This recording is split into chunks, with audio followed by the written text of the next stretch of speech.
Sally and the two boys are coming over for dinner, right? The two boys? Oh, you mean Randall and Alex? This was a typical characterization of how my family was described. No, there weren't two boys in our family. Well, not really. When I have to think of a few words or phrases to describe my father, Randall Chambers, the first phrase that came to mind was a child in a grown man's body. But while Dad lives his life as a silly, goofy guy, Dad has made a lasting impact on the people he surrounds himself with. In an interview that I had on December 2nd with David Brett, one of Dad's favorite friends, he used phrases like a good life coach and always wants to help people get on the right track to describe my dad. Most people have always heard this of the saying, don't look at the glass half full, look at it. Don't look at the glass half empty, look at it half full. Well, my dad is the living, breathing version of that saying. Today I'm going to talk to you about my father and the optimism he brings, which we should all incorporate into our lives. First, I will give you a brief background on my father. Secondly, I will tell you a few stories that describe the relationship Dad and I have.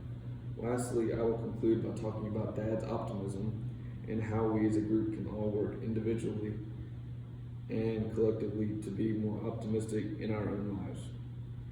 Let's start.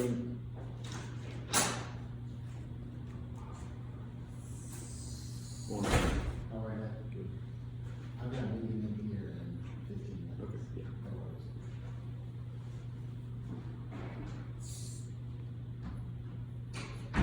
Take two. Let's start off things today with a little background about old Randall.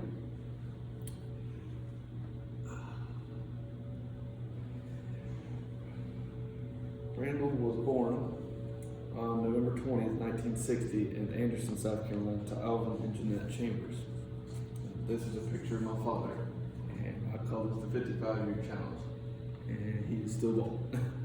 As you can see, he looks virtually the same as he did when he was an infant. Dad had one sibling, Debbie, who was a few years older than him. Just like most siblings, they always got into it with each other, with Debbie getting on Dad's nerves and vice versa. The two had a love-hate relationship, to say the least. However, they would do anything to help one another. In 1994, however, Debbie died at the age of 36 in a car crash down in Tampa, Florida, by a woman who'd fallen asleep at the wheel. Instead of being furious with the lady who had killed Debbie, Dad and his parents instead forgave the lady who had just finished a double shift, trying to provide to her children. That's the way Dad was raised, always understanding and forgiving. If I were to try to summarize Dad in a few words, the first that would come to mind would be caring, silly, compassionate, and selfless. He loved running and playing baseball growing up. His father worked for the IRS, which involved him moving 7 times throughout his childhood. My dad's parents parented in a way, or lack thereof, that made him be very independent. Dad had to pay for his car, pay for his insurance, pay for college, and everything in between. His dad made him live a very self-sustaining lifestyle. One of my favorite short stories about Dad is during his sophomore year of college, during Christmas break. Dad drove on home to Anderson, to his home, walked in the kitchen, and there's a different family sitting at the table. The husband got up and asked, "Who the heck are you?" My dad said, "Well, who the heck are you?" It turned out that his parents had moved and had failed to mention it to Dad. Randall lived his life having to figure things out for himself, and that meant a lot of failures to get to where he is today. Dad ran cross country in high school and was a state champion with the team sweeping the podium, having the top 5 fastest runners. He went to Clemson University, where he became a civil engineer, which has led him to his current job today as the Director of Construction for Johnson Development Associates. Now that you've learned a little bit about my dad, let's move on to our relationship. Dad and I have a relationship that is similar to most father-son relationships, filled with lots of sports and lots of talks. Being an only child, I had very close relationships with both of my parents. Dad and I had our little traditions, My mom and I also had our little traditions as well. Here's a picture of the two of us.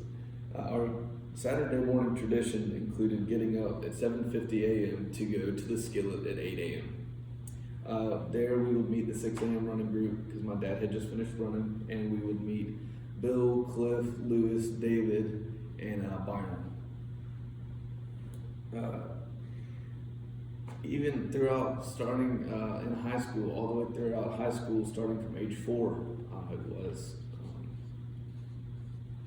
I would wake up and go to the skillet. And even still to this day, doesn't matter how late I stay up, 2 a.m., 3 a.m. on Friday night, I will wake up at 7:50 sharp on Saturday morning.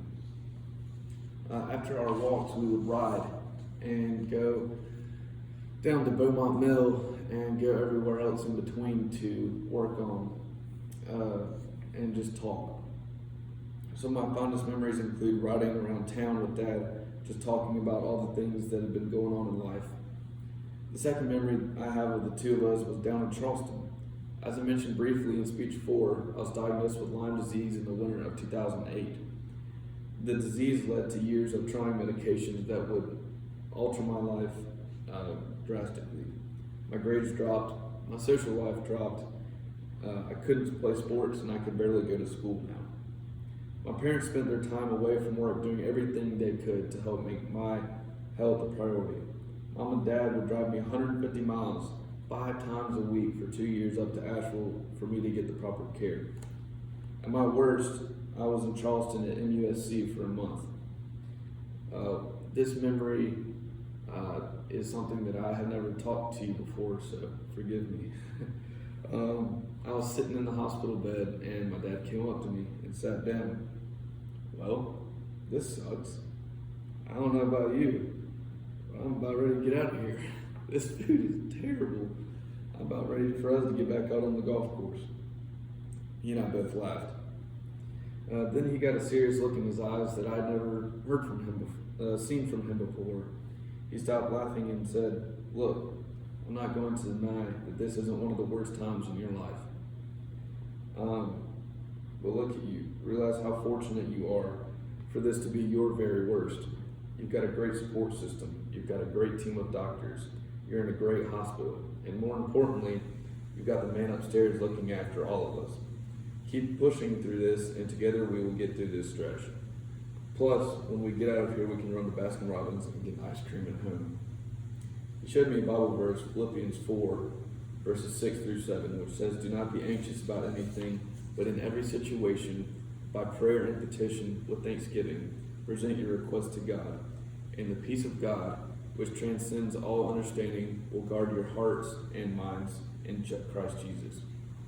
Our conversation may have been short and seemed insignificant at the time. However, I still remember our conversation to this day and use that Bible verse when I get in tough times. So, now that you've heard a couple stories about the boys, I would like to finish my speech today talking about the optimism Dad is adamant everyone have. Optimism is something that everyone should be able to have and resort to in times of trouble. Since most of my teenage years were spent hearing bad news about my health and the never-ending "we're going to run more tests," only to figure out nothing else, optimism was hard for me to grasp. I think even Mom's optimism took a toll for a while.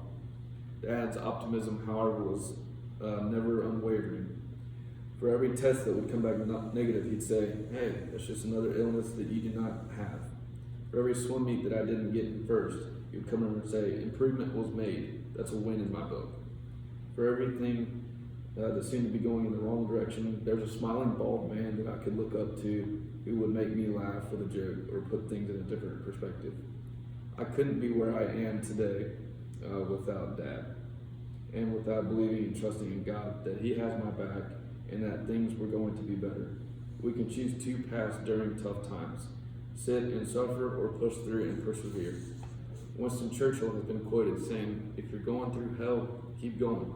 There are plenty of songs and quotes like this that are uplifting, but there's a difference between listening to a song and actually making a conscientious effort to thinking about what good can come out of a situation and actually making the best of it. If all of us in here can make the extra effort, next time we're in a rough place, we might get through it a little quicker. We might even have a revelation. I realized through my sickness that I could get through something like this as a young adult. I can tackle just about anything. What doesn't kill you makes you stronger are the lyrics of Kelly Clarkson's song. In conclusion, I'm glad I've got an opportunity today to talk to you about my dad, Rainbow Chambers. While you all won't ever meet my dad, he is a man whose impact can be felt even from afar. Today, I got to give you a quick background of Dad's life, a few stories about our relationship, and concluded with how we can implement positivity into our lives. In the wise words of Helen Keller, optimism is the faith that leads to achievement. Nothing can be done without hope and confidence. Thank you.